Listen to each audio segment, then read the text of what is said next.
വേണ്ട. ഡ്രൈവിംഗ് പഠിച്ച ഉടനെ ബിഗിനേഴ്സ് പ്രത്യേകം ശ്രദ്ധിക്കേണ്ട കാര്യം സ്റ്റിയറിംഗ് ബാലൻസ് ആണ്. സ്റ്റിയറിംഗ് എങ്ങനെ വേണം കറക്റ്റ് പിടിക്കുക. ഞാനിപ്പോൾ കാണിച്ച മെത്തേഡില്ലേ അത് റോങ് ആണ്. ഒരിക്കലും നമ്മൾ ആ രീതിയിൽ സ്റ്റിയറിംഗ് തിരിക്കുകയോ വളയ്ക്കുകയോ പിടിക്കുകയോ ഒന്നും ചെയ്യരുത്. അതൊരു കറക്റ്റ് മെത്തേഡല്ല. നമ്മുടെ കയ്യിൽ നിന്നും വാഹനത്തിൻ്റെ നിയന്ത്രണം തെറ്റിപ്പോകാനുള്ള സാധ്യതയുണ്ട്, അപകടം സംഭവിക്കാനിട വരും.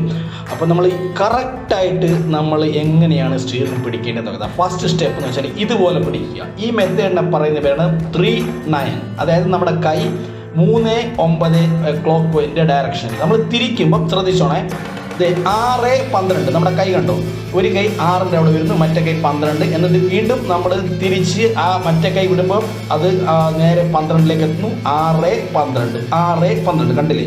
ഇതാണ് കറക്റ്റ് മെത്തേഡ്. ഈ മെത്തേഡിൽ വേണം നമ്മൾ സ്റ്റിയറിങ് ചെയ്യാൻ. ഓക്കെ.